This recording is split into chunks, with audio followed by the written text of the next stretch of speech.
Hello, Lemon Nation. How you doing, guys? I I hope know, all of you are doing well. I know I we're not the face you wanted to see, but we're gonna be back with you tonight and maybe for the rest of the probably, week. if we're being honest, probably for the week. Yeah. I know a lot of you were probably on the morning show, but for those of you that were not, I would suggest you give it a watch. Don did join us. And just to reiterate the news, Don's sister sadly passed away. So he has been dealing with the family business and stuff, and I think it's going to be a little while till he's back, probably at least through the end of the week. But he's so happy to get all of your prayers and all of your thoughts, and I urge all of you to keep him in your thoughts. Yeah. Just to echo what Nikki just said, I highly recommend you watch the morning show if you didn't catch it. He offers a lovely, loving tribute to his sister, who certainly lived a wonderful life and was uh, just a fantastic woman. So watch that, but not until after the show because we got plenty of things to talk about today. Mainly just Trump chaos galore. Have you all heard the story of King Midas, the character who touched something and it would immediately turn to gold? Trump is a King Midas type figure, certainly, but whatever he Certainly not touches, gold. certainly not gold. Certainly not gold. I'll leave it up to your imaginations what those things turn into. Nikki, where would you like to start? Should we start with the illegal deportation? Should we start with the cratering stock market? Should we start with I don't know. What should we start with? So many wonderful options. Let's I know, see. right? Why don't we start with Powell from today so we can get an idea of where our economy stands right now. Mm. If the large increases in tariffs that have been announced are sustained, they're likely to generate a rise in inflation, a slowdown in economic growth, and an increase in unemployment. The effects on inflation could be short-lived, reflecting a one-time shift in the price level. It is also possible that the inflationary effects could instead be more persistent. Avoiding that outcome will depend on the size of the tariff effects, on how long it takes for them to pass through fully into prices, and ultimately on keeping longer-term inflation expectations well anchored. So, for those of you who, like me, did not get an economic degree, but for those of you, unlike me, who didn't put a few hours into Googling what exactly Chair Powell was saying there, we are dancing on the brink of stagflation, of not just a recession, because, of course, a recession is really bad in and of itself, but stagflation is particularly dangerous because it's very, very hard to stop once it starts. We saw this is what really tanked Jimmy Carter's reelection chances back in the 80s because he was not able, or the 70s, excuse me, he was not able to get stagflation under control. Yes, Karen White, you're absolutely correct. Absolutely correct. Yes, and just for those who don't know, I believe stagflation is defined when there is rising unemployment, rising inflation, and lowered economic growth, which is exactly Yes. what we are seeing right now. And of course, you all know this. I'm not telling you anything you don't know, but the ridiculous nature of this whole crisis is because it's so self-inflicted. This did not need to happen. This will be a man-made recession. This will be a man-made stagflation crisis. And of course, we know it's one man who's made this all. And he has the power at any moment to stop it, to say, I'm pulling back on this ridiculous tariff regime, and yet he refuses to do so. Nikki, we have from earlier today, I believe it's Representative Valdez questioning Scott Bessent about, when the administration says that they have deals, when they say that we are about to make some major progress here. I think Trump said at one point, they had 200 deals that they were about to announce. She questions Bessent earlier today about what those deals are. Are there any specifics whatsoever, any type of evidence, any type of proof that Bessent can provide to indicate that that's actually the case and we are not, again, hurtling towards economic collapse here? I would like for the witness to be swearing in before I ask my questions. The chair doesn't see a need for that. You may ask your question. Your time can start the gentlewoman's time over 5 minutes. Secretary Besant, you were on CNBC earlier this week making claims saying we are very close and maybe we will see some deals this week on tariffs. So tell us, tell the American people, tell small businesses and consumers, tell retirees, specifically, which countries are you close to striking deals with? I'm sorry, Congresswoman, but that would not benefit the United States. No, I'm asking you a question based on the statement that you made on CNBC. And I am telling you that it would be detrimental to the interest of the United States for me to answer that question. Why will that be detrimental? Because as the negotiations may still be in process as we speak, as we are not at the end of the week yet, I am sure that you, through your question, would not want to compromise U.S. negotiations. Reclaiming my time. Would you? Secretary Besant, the president goes into a press conference and claims that there are negotiations going on. And then the next day, there's no negotiations going on. So why would you not answer my question? And that will be considered detrimental to the American people, to the American economy. I do not understand. Despite your claim, I'm happy to say there are negotiations going on. I'm not going to reveal the details. All right, thank you, Andy. It's just the same thing over and over again. Nikki, can I make a jump? Can we go on a little misadventure? Let's do Will you it. allow that? Let's do it. All right. So I want to pull up something that's going to seem like a bit of a departure from what we just watched. But bear with me because I actually have a thesis here. I have an angle that I think you all will appreciate. So Andy, could we please pull up the full screen regarding Kilmar Abrego Garcia? So for those of you listening on Spotify, this is a tweet from Kyle Cheney. I believe he's a reporter from Politico. He says, quote, just in, the Trump administration has invoked the state secrets privilege regarding the deportation of Kilmar Abrego Garcia and any attempts to return him to the United States. Why do I bring this up and juxtapose it with Scott Bessent testifying before Congress just there? Because this is now their running theme. Whenever they're pushed for any type of, or whenever they're faced with any effort to for accountability, their go-to line now is, no, it is national security, it is the security of the United States, it's the interests of the United States for us to not cooperate, for us to not provide you with information. And it's across the entire government, whether it be Scott Bessent dealing with the tariffs, whether it be Marco Rubio single-handedly, unilaterally declaring that Mahmoud Khalil needs to be arrested, detained, sent to Louisiana, and then ultimately deported because he's against the national security interests of the United States. Or now, if it's a judge trying to get clarifying information about Kilmar Abrego Garcia, now it is a state secret, is a national security issue for the United States to not cooperate. Nikki, was that misadventure worthwhile? Am I onto something? It's their go-to response. When they get too many questions, they realize they're backed into a corner. They've done something wrong. The classic response is, oh, it's a national security matter. We couldn't possibly tell you more. I mean, it just, to me, it basically reads as, we know that we done fucked up and we know that we don't want to actually do the right thing. So national security, can't say anything. You can't ask us anymore. Yeah, it reminds me of sort of the worst aspects of the Bush administration, right? When we were dealing with CIA black sites, when we were dealing with alleged and then not so alleged torture that was going on, when we were dealing with all of the rumors and all of the speculation around WMDs in foreign countries. It was always state secrets. It was always national security that they used as a bulwark against any type of real oversight, any type of real investigation.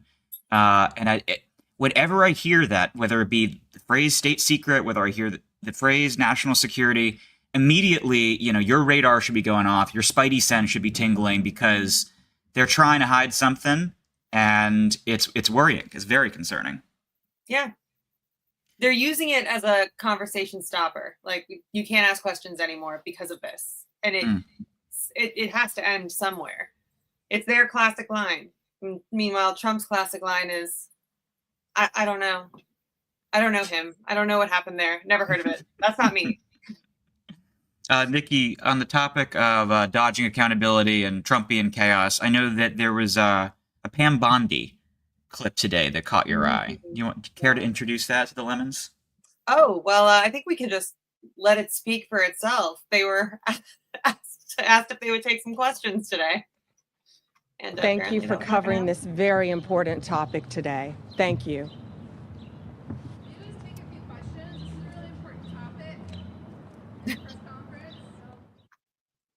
I love it.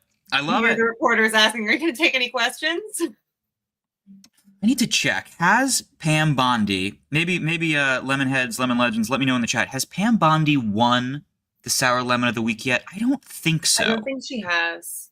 I believe she may have made it into the finals against Caroline Leavitt and then lost. Yeah.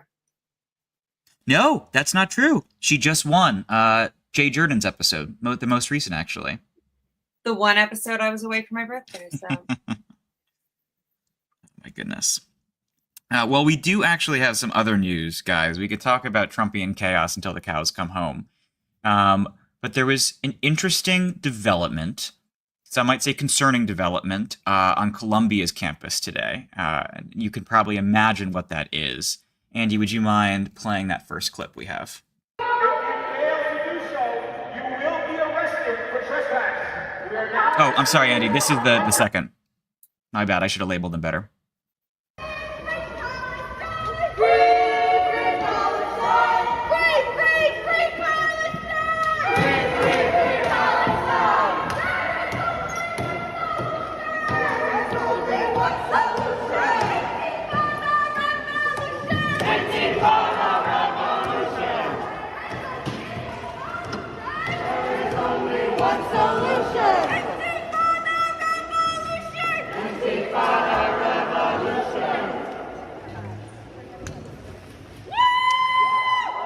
All right, so we can kill that, Andy. What you just saw there, guys, or what you just heard if you're listening to this on Spotify, is that there were approximately 24 or so pro-Palestinian protesters who walked into Columbia's main campus library and, of course, began their protest. This is as Columbia undergrads are studying for their finals. Nikki, we discussed this before the show, and I'd say we're like 90% in agreement, maybe 95% in agreement. What was your take on this?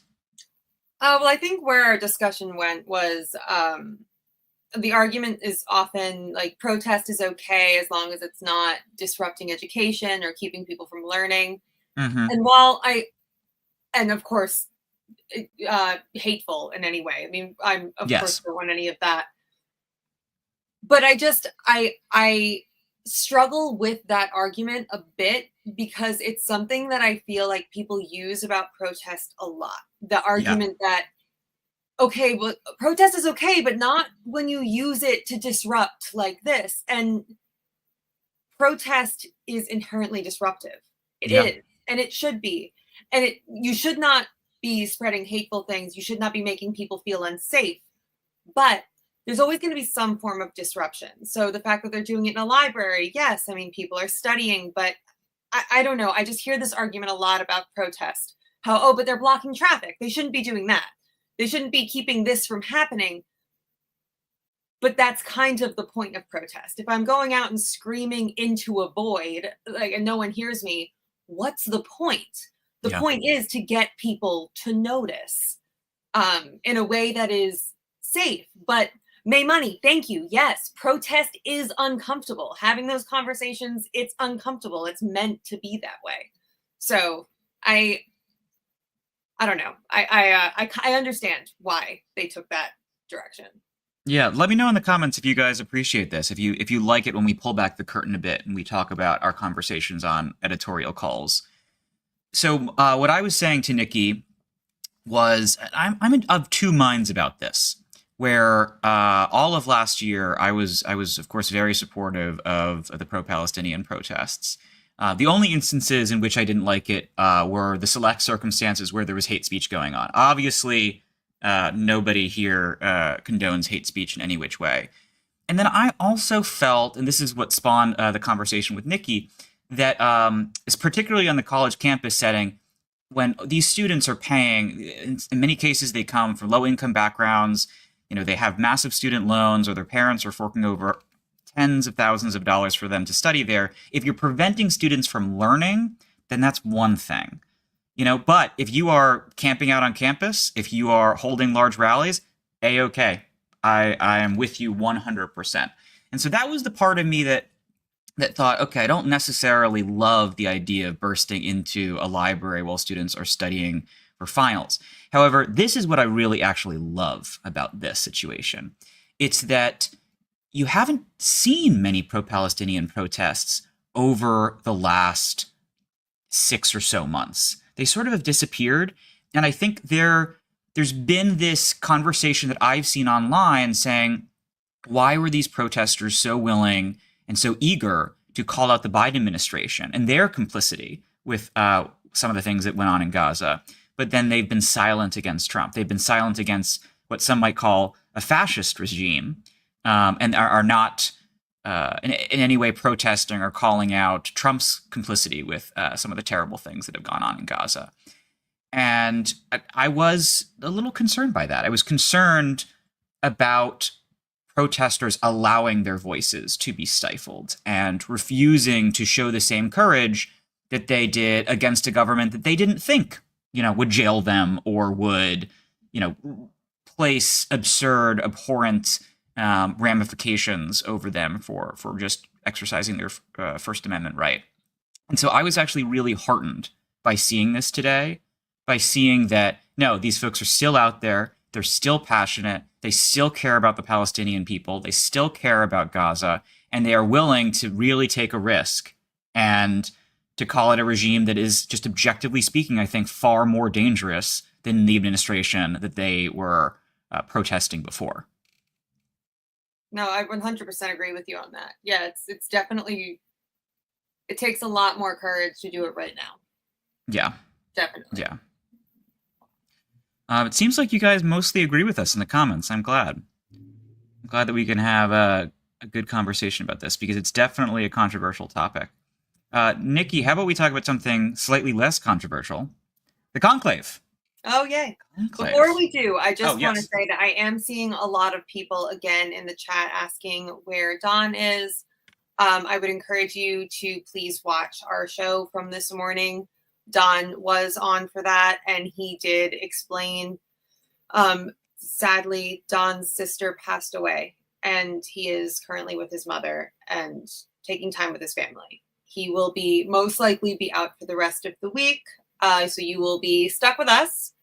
But he will be back soon, and he is very happy to get all of your prayers and thoughts. Yeah, I'll just echo what Nikki just said there. We actually really hadn't heard much from Don this week. We wanted to allow him to have some space, to have time to process everything that was going on. And today was the first time we really heard from him at length. And he is so grateful for all of your thoughts, all of your prayers. He really made a point to convey that they mean the world to him. I believe in the video this morning, he mentioned that he said he felt every single one of your prayers was touched by them. So thank you for all of that. It means the world to him, and please keep him in your minds, because he and his mom are definitely struggling right now. They're not going through a happy period, obviously. So any thoughts, any prayers that you have for them, I know for a fact are appreciated. Nikki, the Conclave.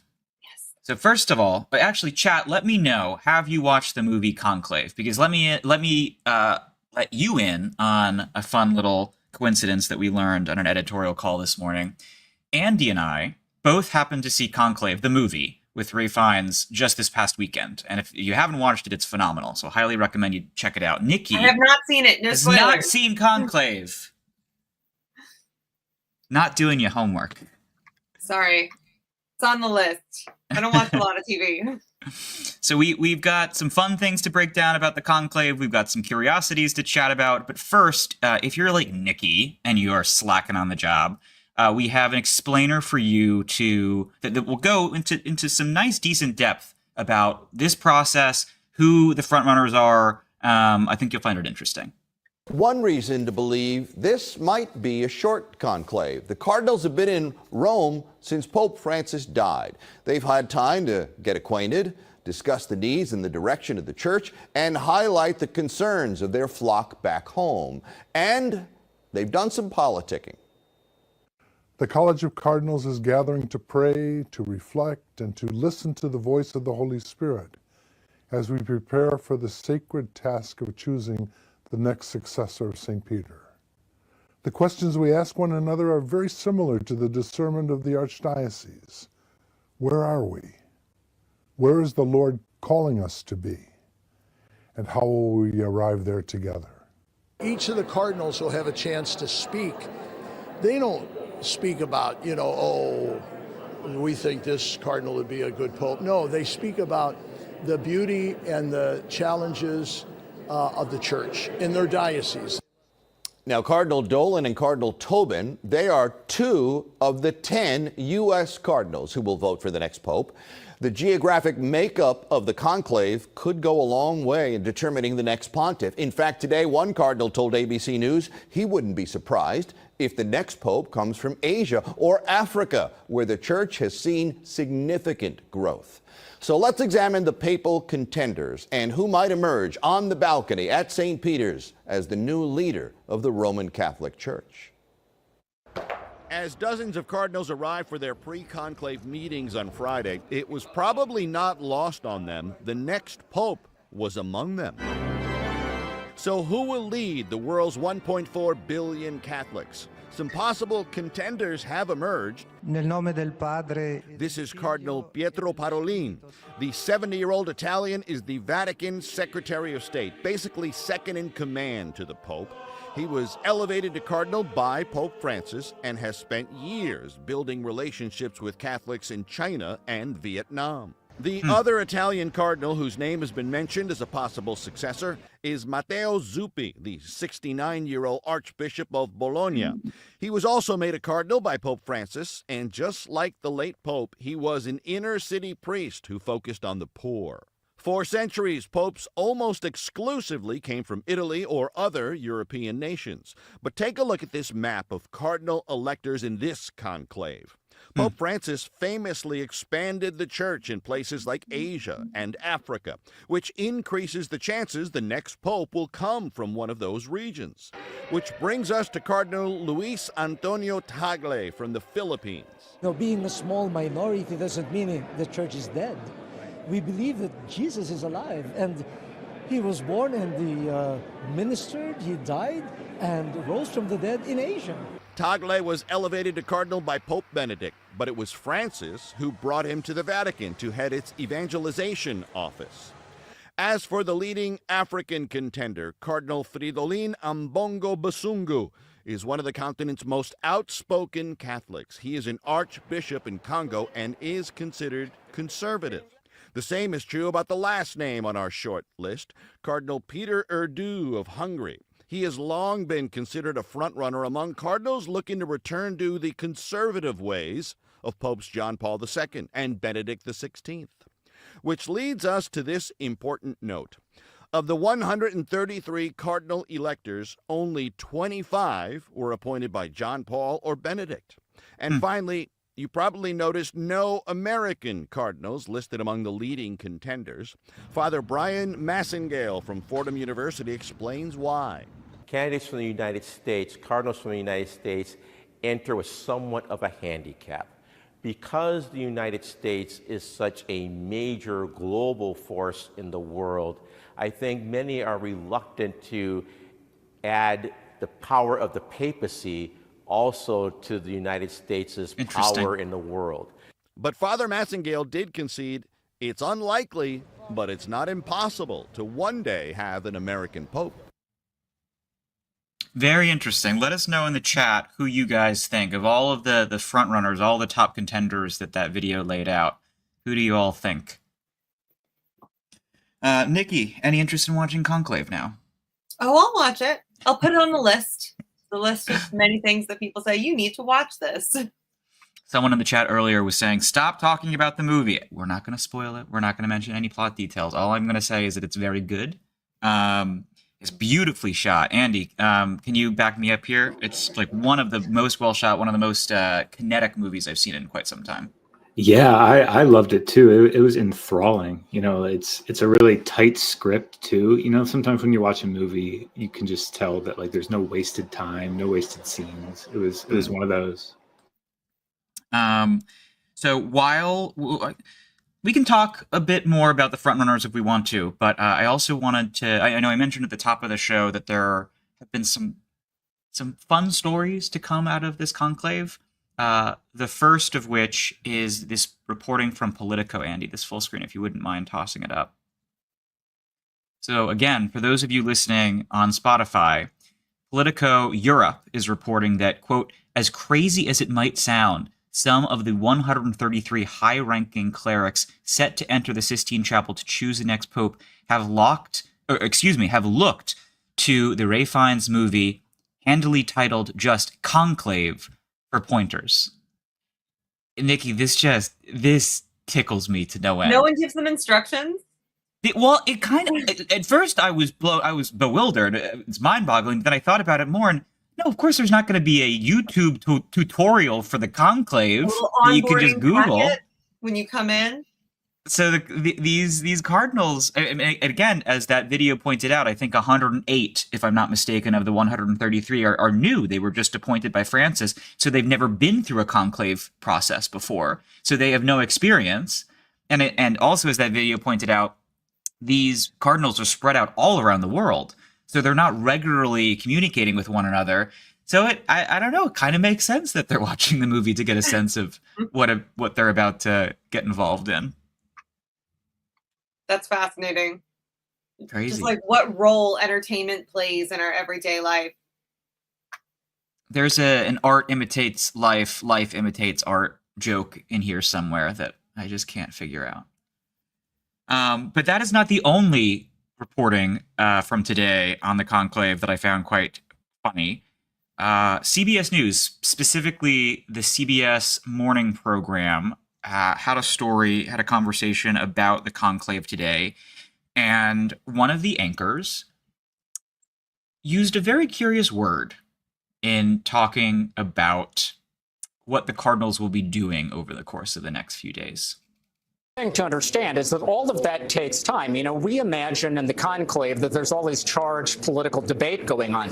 No, inside the Sistine Chapel itself, virtually the entire time that the cardinals are inside is given over to the ritual of the balloting. Each ballot takes about an hour and a half, and with this extraordinary number of electors, it'll probably even take a little longer. So they sit the whole time? They don't stand up and most of them will tell you that while that's going on, they're sitting reading their breviary. That's a book of prayers that clergy have, or praying a rosary, or doing the one thing we know they're not doing is checking Instagram, because their devices have all been confiscated. I believe the kids call it raw dogging it if you're going to go through a long period of time with no electronic device. Yeah. Oh, right. Well, they're of a certain age, so they might be used to I just wanted to... What? They're what? What? So for those of you who may be hard of hearing, what Tony DeCopel, one of the anchors on the CBS Morning Show, just said is that because they're not on their phones, because they're not Googling, because they're not checking Instagram, they are, quote unquote, raw dogging the conclave. Now, Nikki, can you help me understand? I believe there are two different ways. You're not asking me to define raw dogging on here. I'm in charge when we get flagged for things. I'm asking you if you could please talk to me about how Gen Z uses the term. I guess a little more loosely to define. So Nikki is right. Nikki is right to pull back on my leash a bit. We're not going to discuss how millennials use the term, but the way that Gen Z uses the term is precisely what Tony DeCopel was alluding to. It's the idea that, say, if you're getting on a long flight, you're flying from New York to Los Angeles, if you don't use your phone the entire time, if you do not use, the little in-seat television, and you just sort of sit there and experience the flight, they call that, they refer to it as raw dogging the flight. Interesting choice of words. I don't know if 8 a.m. on a Wednesday morning is the perfect time to use it, especially if you're on live television. Yeah. An interesting choice from Tony DeCopel, who's also had a very interesting year. Nikki, Andy, and I were chatting earlier about the fact that it was only a few months ago that Tony DeCopel was embroiled in a scandal regarding a very, shall we say, controversial interview with Ta-Nehisi Coates. And then it was only about 2 weeks ago that he was embroiled in yet another round of controversy for his sit-down chat with Bill Belichick, which went uber viral. So the man, if nothing else, knows how to get clicks. Yeah. Yeah. In today's day and age, I guess that's all that really matters, right? My goodness. Nikki, that's most of what I have, but I know that we have Jasmine Crockett, friend of the show, who absolutely kicked ass today, to serve as a really lovely palate cleanser I for all the always Lionheads. love hearing her. Yeah. Miss Goss Graves, I want to play a game. It's called Trump or Trans. You ready? Okay. So I'm going to ask you a question, and I want you to tell me whether or not it is Trump or trans people that are responsible. You understand? Got it. Okay, very good. The first one, gutted medical research. Trump. Kidnapping Americans and sending them to foreign countries, a.k.a. deporting them. Trump. Driving us into a recession. Trump. Increasing the cost of everything. Trump. Waging an idiotic tariff war. Trump. Harming farmers. Trump. Ignoring the Constitution. Trump. Proposing to take away Social Security. Trump. Cutting health care. Trump. Firing government workers who keep our country safe. Trump. Encouraging an environment of hate and divisiveness. Trump. Thank you so much. This committee could be engaged in actual oversight of fraud, waste, abuse, and mismanagement. So let's talk about waste. Like Trump's plan to spend almost $100 million for his little birthday parade. Or how he spent 25% of his first 100 days golfing, costing taxpayers tens of millions of dollars. In fact, it's a little bit over 30 million at our last estimation. In fact, President Trump is on pace to spend more than $1 billion of taxpayer dollars just on golfing. Yet the Republicans have been silent. So they must think spending taxpayer dollars on the president's golfing trips is more important than providing health care to their constituents. And when I talk about constituents, we're going to talk about the ones on this committee. She's so good. So on point. She's just excellent. And go for it. I was gonna say, I don't think we've really discussed his little birthday parade much here either. That's true. We can chew that over for a couple minutes. What do you make of that? It's quite unnerving, and yet it doesn't break through because it's just another freaking day of Trump craziness. Straight out of authoritarian rule. Let's throw a massive parade to show how strong we are. Oh, and it's also going to fall on his birthday. Yeah, and I know Many that other dictators have done similar things. And I know, to that point, Nikki, MAGA loves to say, well, the French have Bastille Day. The French have a military parade every single year. Sure. Okay, fine. The French do. Can we talk about who else does it? The North Koreans, the Chinese, countless dictatorial regimes throughout history.